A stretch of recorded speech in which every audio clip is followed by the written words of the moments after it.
Oke, saya ngepin wajah saya dulu. Ya, Assalamualaikum warahmatullahi wabarakatuh. Selamat malam kakak di sini. Tepat jam 18.35 kita mulai ya untuk belajar gratis Pembina Mutu Hasil Perikanan dan Kelautan dari Projobs. Seperti itu. Terima kasih untuk yang sudah hadir ya. Kita hari ini coba latihan soal. Semoga apa yang kita berikan hari ini bermanfaat dan saya doakan semoga teman-teman yang di sini sekarang nanti bisa lancar ujiannya dan kalau rezeki bisa diterima P3K Pembina Mutu Hasil Perikanan dan Kelautan di tempatnya melamar. Seperti itu. Perkenalkan saya Ari. Saya adalah salah satu fasilitator di Projobs. Saya tugasnya membantu kakak-kakak untuk belajar hari ini. Kita langsung latihan soal ya, Kak. Nomor satu, jadi nanti sistemnya ini dua arah aja ya Kak ya. Kalau ada pertanyaan nanti bisa langsung tanya ataupun kalau mau jawab bisa langsung open mic atau chat di kolom komentar ya. Nggak usah ragu, kita mending salah sekarang daripada salah pas nanti ujian ya. Seperti itu. Jika suhu naik, oksigen dalam air akan kira-kira gimana? Kalau suhu naik di perairan, oksigen yang ada di perairan itu akan gimana? A berkurang, B bertambah, C naik, D stagnan atau tetap. Jawabannya apa, Kak?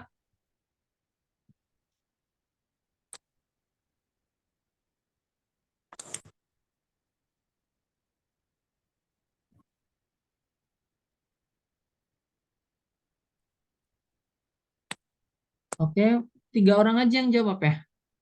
Coba yang lain bisa dijawab ya, Kak. Biar tahu gitu salah satunya. Kalau suhu naik, oksigen dalam naik, oksigen dalam air akan beberapa jawab A ya yang paling banyak. Benar, jawabannya adalah yang A berkurang. Kenapa sih kalau suhu naik itu oksigennya berkurang? Ini alasannya. Kenaikan suhu air dapat mengurangi kelarutan oksigen. Jadi kelarutannya itu oksigen. Salah. Kelarutan oksigennya itu menurun seperti itu. Pada saat yang sama meningkatkan kebutuhan oksigen oleh organisme akuatik. Jadi organisme akuatik seperti ikan, terumbu karang, ganggang, bakteri-bakteri seperti semuanya itu kan butuh oksigen ya. Kalau suhunya naik, kelarutan oksigennya berkurang, jadi kan oksigen yang larut dalam air itu makin sedikit kayak gitu. Nah, jadi berebutlah itu organismenya seperti itu. Nah, ketika hal itu terjadi, maka tadi pertanyaannya adalah jumlah oksigen dalam air makin berkurang seperti itu. Karena itu tadi kunci utamanya adalah kelarutan oksigen dalam air meningkat. Salah, maaf, berkurang seperti itu ya. Sehingga kadar oksigen terlarut dalam air itu lebih rendah pada saat airnya hangat. Nah, ini tuh sebenarnya dampak buruk, teman-teman. Karena apa? Karena ini nanti mempengaruhi tadi ekosistemnya kan tadi berebut ya, padahal semua ekosistemnya itu butuh air. Nah, seperti itu. Jadi pengelolaan perairan untuk yang suhunya hangat seperti itu tuh perlu diperhatikan gitu pada saat daerah terjadi perubahan iklim. Seperti itu. Oke, benar? Nomor dua, pengolahan hasil perairan melalui proses pemanasan dilakukan dengan tujuan berikut ini kecuali A. Memperpanjang masa simpan, B. Mematikan bakteri patogen, C. Mendapatkan cita rasa yang khas, atau D. Tetap mempertahankan tekstur. Yang salah mana nih, kakak? Coba. Apa? Nggak dengar, Kak? Coba diulangi. Kak siapa tadi? Kak Bella ya? Atau Kak Oppo A5?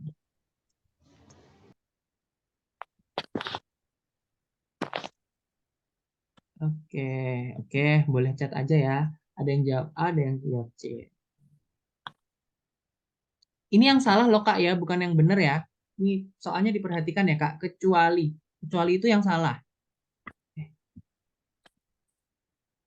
Oke, jawabannya adalah D ya. Udah tadi udah kelihatan soal. Kenapa sih Kak? Karena kita tahu pemanasan itu kan salah satu proses pengolahan ya produk perairan. Nah, kalau umpamanya tujuannya sendiri itu benar Kak, memperpanjang masa simpan. Karena apa? Biasanya kalau dipanasin itu kan bakterinya mati. Nah, kalau bakterinya mati, bakteri itu ada dua ya, Kak, pembusuk sama patogen. Kalau patogen itu yang jahat, yang bikin sakit. Kalau pembusuk itu yang bikin busuk. Nah, dua-duanya itu kalau dipanasin mati.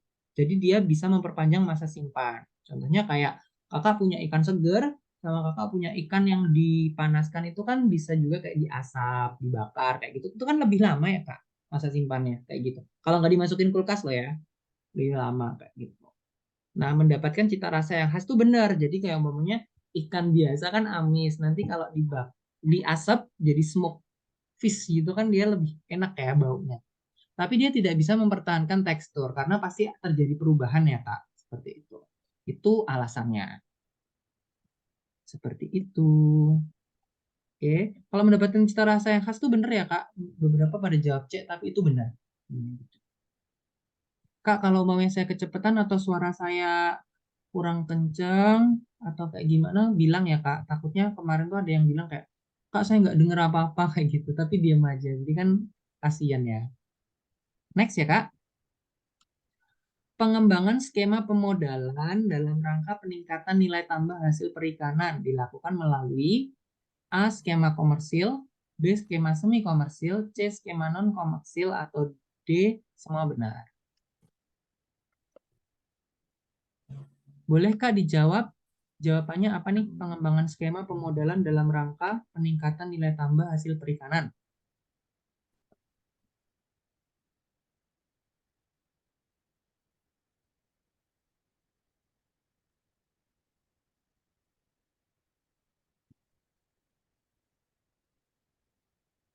Oke, thank you Kak Tiwi. Jawabnya C.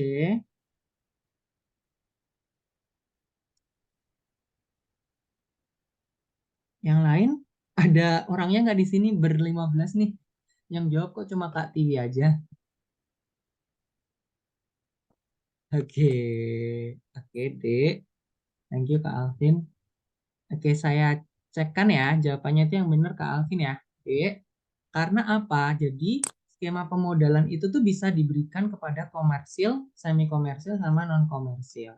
Apa sih bedanya? Kalau komersil itu lebih ke tujuannya adalah keuntungan ekonomi. Jadi ke perusahaan-perusahaan seperti itu. Atau ke usaha-usaha. Walaupun ke perusahaan itu pasti kayak perusahaan udah gede ngapain dibantu. Enggak ya. Jadi bisa ke kayak UMKM seperti itu.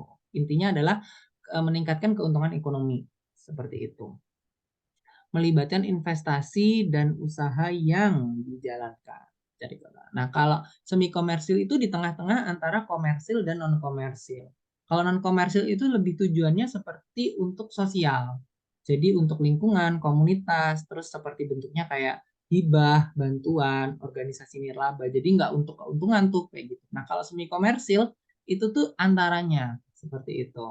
Jadi fokusnya adalah mencari keuntungan juga, tapi juga untuk pelayanan sosial atau komunitas. Seperti itu ya. Semoga bisa dipahami. Next, zona afotik secara berurutan berdasarkan kedalaman air laut ke arah dalam. Apa nih zona afotik? A. Hadal pelagik, abisal pelagik, batil pelagik, atau mesopelagik. Dan mesopelagik. B. Hadal pelagik, mesopelagik, abisal pelagik, batil pelagik. C. Abisal pelagik, hadal pelagik, batil pelagik, mesopelagik. D. Mesopelagik, batil pelagik, abisal pelagik, dan hadal pelagik. Jawabannya apa? Berdasarkan kedalaman air laut ke arah dalam. Karena nanti kakak itu pembina mutu hasil kelautan dan perikanan, jadi kelautan juga ada ya kak di sini. Materi-materi tentang perairan kelautan itu juga ada. Jadi nggak cuma tentang mutunya aja seperti itu. Keluar nggak keluar sebaiknya juga dipelajari ya kak. Seperti itu. Ada yang jawab D, ada yang jawab C. Oke, kita cek ya. Jawabnya benar. D. Mesopelagik, batil pelagik, abisal pelagik, dan hadal pelagik. Kita lihat kenapa. Nah, kalau mesopelagik itu zona yang terletak di atas batil pelagik. Dan biasanya mencakup kedalaman dari sekitar 200 sampai 100 meter di bawah permukaan laut. Jadi ini yang paling atas. Mesopelagik. Bawahnya meso itu ada batil pelagik. Batil pelagik itu 1000 hingga 4000. Nah, di bawahnya batil pelagik itu ada abisal, abisal pelagik. Abisal itu 4000 sampai 6000. Yang paling bawah itu adalah hadal pelagik. Ya, biasanya pada kedalaman lebih dari 6000 meter. Seperti itu. Jadi urutannya Meso, terus batil, habis itu abisal, lalu hadal. Oke, next ya. Maaf sebelumnya Kak, ini P3 atau jabatannya. Halo Kak, ini jabatan pembina mutu hasil kelautan dan perikanan ya. Kakaknya dari mana? Bisa dibaca roomnya ya. Ya grup Zoom, grup Telegramnya ya. Takutnya salah info nanti. Saya lanjutkan ya. Unsur minor yang memiliki konsentrasi paling tinggi, paling besar, sama aja sih. Konsentrasi paling tinggi atau paling besar dalam air laut apa? Unsur minor ya. Jadi unsur di dalam air laut itu ada dua, mayor sama minor. Nah, kalau minornya ini yang paling besar apa?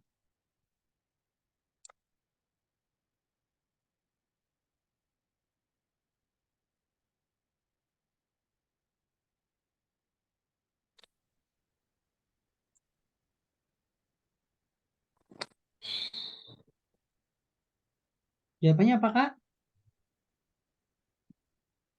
Ada yang jawab B, ada yang jawab C, ada yang jawab A. Yang lain jawab apa? A, B, C, D, E, F, G. Malah nyanyi si Ari. Oke, jawabannya adalah B, bikarbonat ya. Jadi ini penjelasannya, Kak. Air laut mengandung berbagai unsur seperti yang saya bilang tadi ya, mayor sama minor. Nah, salah satu unsur minor yang terdapat dalam air laut itu bikarbonat, HCO3. Nah, terbentuk antara eh, ion ion karbonat sama eh, iya, ion karbonat seperti itu dan hidrogen seperti itu. Terus bromid, strontium, asam borat itu juga unsur minor, tapi dia itu nggak sebanyak bikarbonat seperti itu.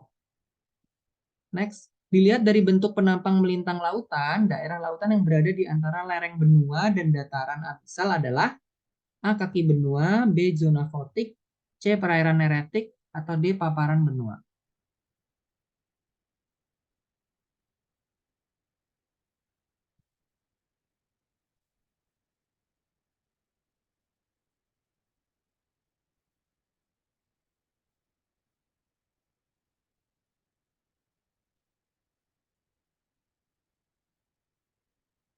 Oke, yang jawab masih satu. Thank you Kak Farah. Jawabannya Kak Farah D. Kita lihat ya. Nah, kaki benua. Jadi ini ada lereng benua nih, ada lereng, terus ada dataran abisal. Nah, itu namanya kaki benua. Ini kaki benua atau continental slope adalah bagian dari dasar laut yang berada di antara tepi benua dan dataran abisal. Kaki benua terletak pada kedalaman yang lebih dalam dan memisahkan dataran kontinental dari dataran abisal yang lebih dalam. Itu penjelasannya ya. Seperti itu. Nah, untuk soal hari ini sudah cukup. Ada beberapa soal tadi ya gitu. Tapi kalau kakak-kakak mau latihan soal sama kayak Kak Alvin tadi, bisa join tryout P3K teknis khusus pembina mutu hasil perikanan dan kelautan. Seperti itu ya. Nah, kalau apa namanya, ada diskon gitu di bulan Oktober sebesar 50% gitu. Harganya normal kan 100.000 ya. Jadi di diskon 50%, jadi tinggal 50.000. Bisa langsung chat WA ya ke nomor admin 0895 3512 9140 atau check out sendiri bisa di www.projobs.id. Nanti cari eh, kolom PPPK, terus dicari pembina mutu hasil kelautan dan perikanan. Seperti itu. Wah, Kak Rami baru datang, maaf Kak, ini sudah selesai. Insya Allah kita akan upload ya secara berkala materi yang kita share hari ini. Kita akan belajar lagi di minggu depan. Seperti itu. Terima kasih kakak-kakak yang sudah hadir. Nanti kalau ada yang mau try out atau mau bimbelnya ya, bisa hubungi admin di Telegram. Terima kasih semuanya. Assalamualaikum.